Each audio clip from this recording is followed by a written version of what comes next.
Subscribe now and press the bell icon. Never miss an update. जय हिंद। वैसे घटनाएं 4 हैं और मेरी कुछ बातों को आप चाहें तो या तो डायरी में नोट कर लें या फिर किसी दीवार पे लिख लें। ये आपको सच देखने को मिलेगी। लेकिन अफसोस कि आज मेरे को गाली देंगे, कल खुद को गाली देंगे। तो शुरुआत करते हैं गाज़ियाबाद से। यति नरसिम्हानंद सरस्वती को मारने जो 2 संदिग्ध आए थे, जो बातें यति नरसिम्हानंद सरस्वती जी ने कही थी, जो उनके सेवादारों ने दावा किया था, उसकी पुष्टि हो गई है। उनके पास 3 सर्जिकल ब्लेड मिले, 2 स्टील ब्लेड मिले और कुछ केमिकल्स मिले हैं। और पुलिस को ये शक है कि ये किसी आतंकवादी संगठन से जुड़े हुए हैं। इनकी लगातार पूछताछ जारी है, लेकिन दोनों रटा रटाया जवाब दे रहे हैं। इनके अलावा एक और भी संदिग्ध है जिसके ऊपर शक की सुई घूम रही है, जिसने दोनों को ट्रेनिंग दी थी। वो पहले एक आतंकी संगठन से जुड़ा रहा है और उसने विपुल विजयवर्गीय को रमजान बनाया था। तो अब इसमें देखने वाली बात होगी कि पुलिस क्या खुलासा करती है। इसको लेकर यति नरसिम्हानंद सरस्वती जी ने भी एक ट्वीट किया, हर हर महादेव, ये मोहम्मदवादी मेरी किसी भी हाल में हत्या करना चाहते हैं क्योंकि मैंने इनकी जड़ में मट्टा डाल दिया है। मेरे अपने भी मेरे को मरवाना चाहते हैं क्योंकि मेरे अंदर इनके नेताओं से सवाल पूछने की साहस और योग्यता है। तो दूसरा मामला है नौशाद का, जो रोटी में थूक मिलाकर बना रहा था। याद होगा आपको, आपने भी ट्रेंड की होगी। उसको गिरफ्तार कर योगी सरकार ने उसके ऊपर NSA लगवाया था। ये मामला गृह मंत्रालय के पास पहुंचा। गृह मंत्रालय ने चुपके से उसके ऊपर सारी धाराएं हटा ली और उसको रिहा कर दिया।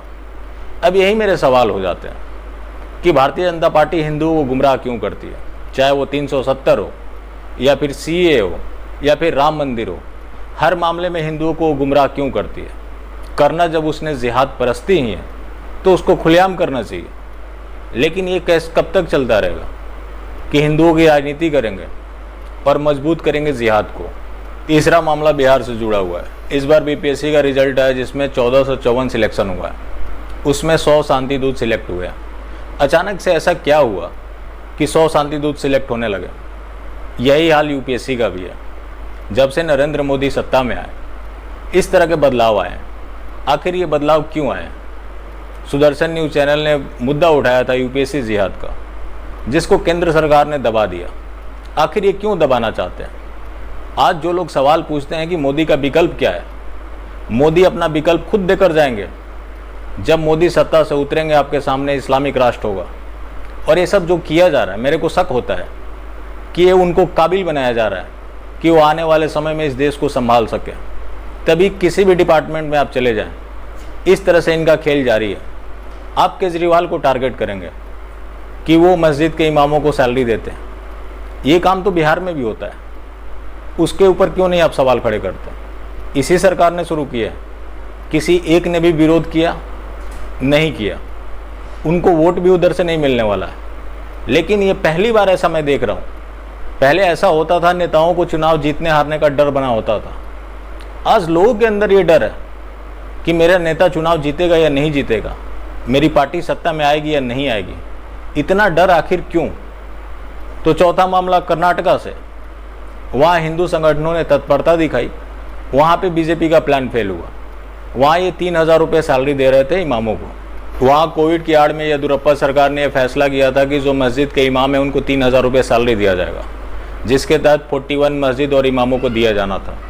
ये पैसा कहाँ से आने वाला था? हिंदू रिलीजियस एंडोमेंट डिपार्टमेंट से। ये पैसा वहीं से आता है जहाँ आप डोनेशन देते हैं। तो अगर आप लोग भी अगर किसी मंदिर में दान देते हैं तो उससे परहेज करें, क्योंकि ये आप लोग अधर्म कर रहे हैं। जब ये मामला BSP के पास पहुंचा तो विश्व हिंदू परिषद ने इस प्रदर्शन किया कि अगर आप मुसलमानों को वेलफेयर के लिए कुछ करना चाहते हैं तो जो मदरसे या मस्जिद हैं उनको आप वक्फ बोर्ड के अंदर लो, उस पैसे से इनके लिए वेलफेयर स्कीम चलाओ। इनके विरोध को देखते हुए फिलहाल इसे होल्ड कर दिया गया। जबकि उसी कर्नाटका में पहले से 150 मस्जिदें और इमाम हैं जिनको पहले से सारी फैसिलिटीज़ दी जा रही हैं। वो पैसे भी हमारे मंदिरों के ही हैं। अब सवाल ये है कि जो सेकुलर पार्टियां करती हैं वही काम ये लोग भी कर रहे हैं। तो फिर दोनों में फ़र्क क्या है? फिर लोग मेरे से सवाल क्यों करते हैं कि हमें किसको वोट देना चाहिए?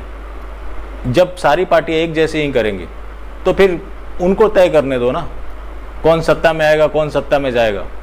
चाहे वो BJP शासित राज्य हो या दूसरे पार्टी की सरकार हो, हर जगह मारा तो हिंदू ही जा रहा है। बीजेपी के राज्य में यह होता है कि कार्रवाई की फॉर्मेलिटी ज़रूर हो जाती है, लेकिन अब सवाल ये है कि यहाँ पे चिंतन करने की ज़रूरत है कि हिंदुओं की ऐसी हालात क्यों हैं। हिंदुओं के ऐसी हालात के पीछे हमारे जो सामाजिक संगठन है वो जिम्मेवार है कि हम जहाँ भी हैं वहाँ हम अपने आसपास की चुनौतियों को देखना नहीं चाहते। जो दूसरे जगह हो रही है उससे हम कुछ सीख नहीं लेना चाहते। अपनी बारी के इंतज़ार में ऐसे ही चलता आ रहा है और ऐसे ही चलता जाएगा। ऐसा ही होगा कि एक जगह से हिंदू खत्म होगा, फिर दूसरी जगह खत्म होगा, ऐसे करते करते धीरे धीरे समाप्त हो जाएगा। वही उनका एजेंडा भी है और सरकारें पूरी तरह से पोषित कर रही है। अब ये सारी देखने के बाद आपको कहाँ डिफरेंस नज़र आता है कि ये पार्टी अलग है, वो पार्टी अलग है? जब सारी एक जैसी ही है तो ये वो डिसाइड करें कि उनको सत्ता में रहना है या चले जाना है। यहाँ पे एक चीज़ ध्यान देने वाली है, इन्होंने विरोध किया तो उसे होल्ड किया गया। तो सरकारों को विरोध करना भी ज़रूरी होता है, लेकिन यहाँ तो हिंदू इतना डरा हुआ है कि वो विरोध करने से भी डरता है। चुनाव 2024 में होने हैं, लेकिन उसको लगता है कि आज हम सरकार की नीतियों के खिलाफ कुछ बोल देंगे तो सरकार कहीं ना गिर जाए। सरकार नहीं गिरने वाली है और ये लोग कोई मानवतावादी लोग नहीं हैं कि लोगों के विरोध देखकर सत्ता छोड़ देंगे। ये एक बेशर्म लोग हैं, चाहे वो कोई भी राजनेता हो, सबकी एक ही कैटेगरी होती है, लेकिन आम इंसान इस बात को कभी समझना ही नहीं चाहता। और ये जो लोगों का डर है कि ये चले जाएंगे तो क्या होगा, यही उनकी सबसे बड़ी मजबूती है, जिसकी वजह से उन्हें भी लगता है कि हम कुछ भी करेंगे क्या फ़र्क पड़ता है, लोग तो हमें वोट करते ही रहेंगे। आज सबके अंदर जो ये डर है, मैं पूछना चाहता हूँ कि आज से 10 साल बाद क्या होगा।